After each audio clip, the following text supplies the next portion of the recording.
শুধু শেখ হাসিনা নয়, আওয়ামী লীগেরও বিচার হওয়া উচিত, বলছেন ফখরুল। জানাবো তারেক রহমান ও বিএনপিকে ঘিরেই কূটনৈতিক হিসাব নিকাশ করছে ভারত। এবং সর্বশেষ জানাবো Awami League chapter closed, will never come back, বলছেন হাসনাত আব্দুল্লাহ। শুনছিলেন সংবাদ শিরোনাম, এবারে বিস্তারিত। শুধু শেখ হাসিনা নয়, আওয়ামী লীগেরও বিচার হওয়া উচিত, বলছেন ফখরুল। জুলাই আন্দোলনে গণহত্যার জন্য শুধু শেখ হাসিনা নয়, দলীয়ভাবে আওয়ামী লীগের বিচার হওয়া উচিত বলে মন্তব্য করেছেন বিএনপির মহাসচিব মির্জা ফখরুল ইসলাম আলমগীর। শেখ হাসিনা ও আওয়ামী লীগের সবচেয়ে রোষানলের শিকার বিএনপি বলেও মন্তব্য করেছেন তিনি। মির্জা ফখরুল বলেন, সর্বশেষ গণহত্যার সঙ্গে সরাসরি জড়িত ছিলেন শেখ হাসিনা। গণহত্যার জন্য শুধু শেখ হাসিনা নয়, দলীয়ভাবে আওয়ামী লীগেরও বিচার হওয়া উচিত। বিএনপি সবসময় সংস্কারের পক্ষে জানিয়ে তিনি বলেন, যারা মনে করে নির্বাচন প্রয়োজন নেই, তাদের বলবো নির্বাচন প্রয়োজন জনগণের জন্য। নির্বাচিত সরকারের সঙ্গে জনগণের সম্পর্ক থাকে। সংস্কার এবং নির্বাচন দুইটি একসঙ্গে চলতে পারে বলে জানিয়েছেন তিনি। তারেক রহমান ও বিএনপিকে ঘিরে কূটনৈতিক হিসাব নিকাশ করছে ভারত। 2004 সালে 10 ট্রাক অস্ত্র উদ্ধারের ঘটনাকে কেন্দ্র করে যারা দীর্ঘ অবিশ্বাস গড়ে উঠেছিল, সেই তারেক রহমানের নেতৃত্বাধীন বিএনপিকে ঘিরে এখন কূটনৈতিক হিসাব নিকাশ চালাচ্ছে ভারত। গত বছরের জুলাই মাসের গণঅভ্যুত্থানে শেখ হাসিনা সরকারের পতনের পর বাংলাদেশ ভারত সম্পর্কে টানাপোড়েন কিছুটা কমলেও তা পুরোপুরি স্বাভাবিক হয়নি।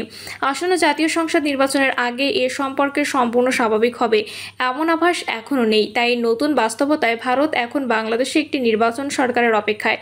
দ্রুত ও অংশগ্রহণমূলক নির্বাচনের বিষয়ে গুরুত্ব দেওয়ার পাশাপাশি নয়াদিল্লি এবং বিএনপিকে ভবিষ্যৎ সরকার হিসেবে বিবেচনায় নিয়ে কূটনৈতিক অগ্রাধিকার পুনর্বিন্যাস করছে। সাম্প্রতিক মাসগুলোতে ভারত ও বিএনপির মধ্যে অতীতের বৈরী সম্পর্কের প্রকাশ তেমন দেখা যাচ্ছে না। বিশেষ করে 2004 সালে 10 ট্রাক অস্ত্র উদ্ধারের ঘটনায় যে গভীর অবিশ্বাসের দেওয়াল তৈরি হয়েছিল, তা থেকে অনেকটাই বেরিয়ে এসেছে ভারত। একটি কূটনৈতিক সূত্র জানিয়েছে, বিএনপি যদি ক্ষমতায় আসে তাহলে দলটির ভারপ্রাপ্ত চেয়ারম্যান তারেক রহমানকে ভারত সফরের আমন্ত্রণ জানাতেও প্রস্তুত নয়াদিল্লি।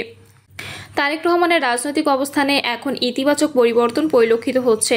একজন রাজনীতিবিদ হিসেবে তিনি এখন অনেক পরিপক্ক। তাই তিনি যদি সরকার প্রধান হন, তাহলে আমরা কেন তাকে ভারত সফরে আমন্ত্রণ জানাবো না, বিষয়টি আমাদের ভাবনায় রয়েছে। নয়াদিল্লির এক কূটনীতিক বলেন, বাংলাদেশে একটি গণতান্ত্রিক পরিবেশ দেখতে চায় ভারত। আমাদের প্রত্যাশা ফেব্রুয়ারিতে একটি গ্রহণযোগ্য নির্বাচনের মাধ্যমে সেই পরিবেশ প্রতিষ্ঠিত হবে। তারেক রহমানের রাজনৈতিক অবস্থানে এখন ইতিবাচক পরিবর্তন পরিলক্ষিত হচ্ছে। একজন রাজনীতিবিদ হিসেবে তিনি এখন অনেক পরিপক্ক। তাই তিনি যদি সরকার প্রধান হন, তাহলে আমরা কেন তাকে ভারত সফরে আমন্ত্রণ জানাবো না, বিষয়টি আমাদের ভাবনায় রয়েছে। এ সময় জাতীয় ওই কর্মকর্তা বিএনপি চেয়ারপারসন খালেদা জিয়ার সর্বশেষ ভারত সফরের কথা উল্লেখ করেন। তিনি বলেন, সফরটি উল্লেখযোগ্য ছিল। সে সময় বিএনপি চেয়ারপারসনকে গ্র্যান্ড রিসেপশন দিয়ে সম্মান জানানো হয়েছিল। কূটনৈতিক সম্পর্ক কোনো একদিকে বা কোনো এক বিষয়ে আটকে থাকে না। এ সম্পর্কের বিচার হয় জাতীয় স্বার্থের বিবেচনায়।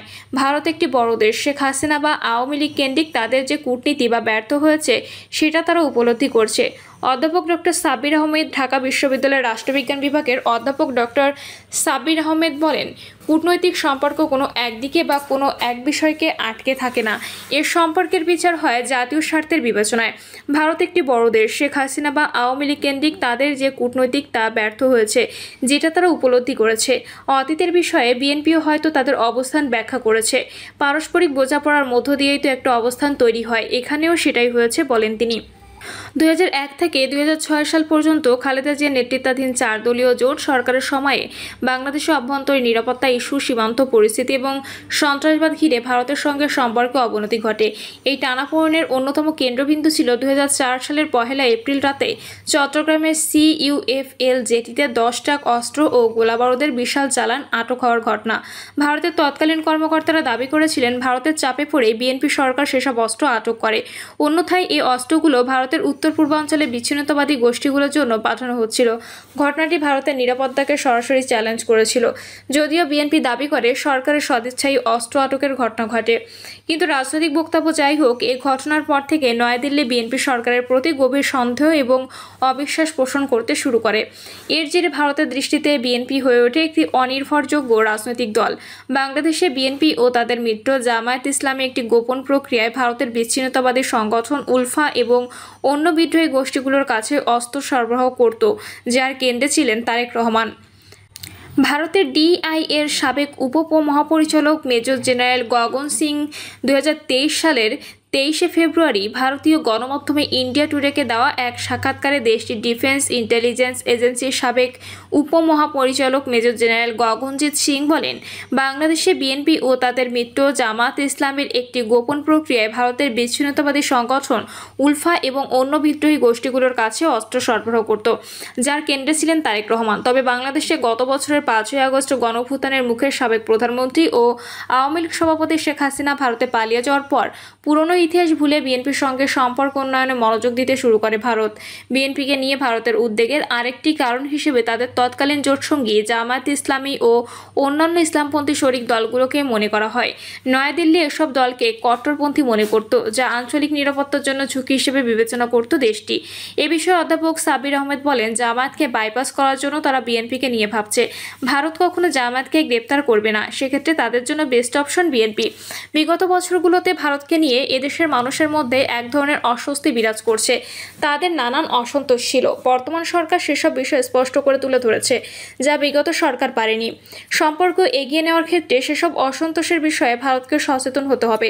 অধ্যাপক এহসানুল হক ঢাকা বিশ্ববিদ্যালয়ের আন্তর্জাতিক সম্পর্ক বিভাগের অধ্যাপক ডক্টর এহসানুল হক বলেন, বিগত বছরগুলোতে ভারতকে নিয়ে এদেশের মানুষের মধ্যে এক ধরনের অস্বস্তি বিরাজ করেছে। তাদের নানান অসন্তোষ ছিল। বর্তমান সরকার সেসব বিষয় স্পষ্ট করে তুলে ধরেছে, যা বিগত সরকার পারেনি। সম্পর্ক এগিয়ে নেওয়ার ক্ষেত্রে সেসব অসন্তোষের বিষয়ে ভারতকেও সচেতন হতে হবে। আওয়ামী লীগ সরকারের পতনের পর বিএনপি আয়োজিত বিভিন্ন কূটনৈতিক অনুষ্ঠানে ভারতীয় হাইকমিশনের কর্মকর্তাদের উপস্থিতি বেড়েছে বলে উল্লেখ করেন সংশ্লিষ্টরা।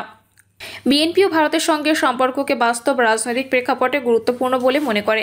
তবে নিজেদের রাজনৈতিক অবস্থান ও রাষ্ট্রীয় স্বার্থ মাথায় রেখে সম্পর্কের ক্ষেত্রে তারা কৌশলী ও আত্মমর্যাদাশীল অবস্থান বজায় রাখতে চায়। গত বছরের 22শে সেপ্টেম্বর ঢাকায় ভারতের হাইকমিশনার প্রণয় ভার্মা গুলশানে বিএনপি চেয়ারপারসনের কার্যালয়ে মহাসচিব মির্জা ফখরুল ইসলাম আলমগীর সহ জ্যেষ্ঠ নেতাদের সঙ্গে বৈঠক করেন। সেই বৈঠকে দ্বিপাক্ষিক সম্পর্ক, বিদ্যমান সমস্যা এবং ভবিষ্যৎ রাজনৈতিক বাস্তবতায় ভারত ও বিএনপির সম্ভাব্য সহযোগিতা নিয়ে আলোচনা হয়। ওই বৈঠকের পর বিএনপির মহাসচিব মির্জা ফখরুল ইসলাম আলমগীর ভারতীয় বার্তা সংস্থা ANI-কে দেওয়া এক সাক্ষাৎকারে বলেন, তার দল ভারতকে আশ্বস্ত করেছে যে তারা ক্ষমতায় এলে বিচ্ছিন্নতাবাদী সংগঠনগুলোকে বাংলাদেশের মাটি ব্যবহার করার সুযোগ দেবে না। অতীতে উত্তর পূর্ব ভারতের সশস্ত্র গোষ্ঠীর সদস্যরা বাংলাদেশে আশ্রয় নেওয়ার খবর প্রকাশ হয়েছে। মির্জা ফখরুল ANI-কে বলেন, বাংলাদেশ ও ভারতের সম্পর্ক সবসময় খুব ভালো ছিল, কিন্তু বিএনপি ও ভারতের সম্পর্ক নিয়ে কিছু ভুল বোঝাবুঝি ছিল। আমি মনে করি বরফ গলতে শুরু করেছে। আমি আশা করি এবার এটা আরও ভালো হবে। তারা আমাদের পরিস্থিতি বোঝার চেষ্টা করবে। তাদের এদেশের মানুষের মন মানসিকতা বোঝার চেষ্টা করা উচিত। তাদের সব ডিম এক ঝুড়িতে রাখা উচিত নয়। তাদের উচিত জনগণের সঙ্গে জনগণের সম্পর্ক উন্নয়ন করা। সম্প্রতি এক আলাপে ভারতীয় হাইকমিশনের একাধিক কর্মকর্তা বলেন, ভারত সবসময় বাংলাদেশকে গুরুত্বপূর্ণ প্রতিবেশী মনে করে। এ কারণে বাংলাদেশের অন্তর্বর্তীকালীন সরকারের প্রধান উপদেষ্টা ছিলেন। শপথ নেওয়ার পরপরই ডক্টর মোহাম্মদ ইউনূসকে শুভকামনা জানান ভারতের প্রধানমন্ত্রী নরেন্দ্র মোদী। পরে তাকে ফোনও করেন ভারতের প্রধানমন্ত্রী। কিন্তু পরে অন্তর্বর্তী সরকারের কয়েকজন উপদেষ্টা ও দায়িত্বশীল ব্যক্তিদের বক্তব্য ভারতকে অসন্তুষ্ট করেছে বলে উল্লেখ করেন ওই কর্মকর্তা। এ সময় তারা তথ্য উপদেষ্টা মাহফুজ আলম ও বিডিআর কমিশনের প্রধান মেজর জেনারেল ফজলুর রহমানের দুটি ফেসবুক স্ট্যাটাসের কথা বিশেষভাবে উল্লেখ করেন। প্রিয় দর্শক, এই ছিল এখনকার সর্বশেষ সংবাদ। আপডেট সব সংবাদ পেতে চ্যানেলটি সাবস্ক্রাইব করে বেল আইকনটি ক্লিক করে রাখুন।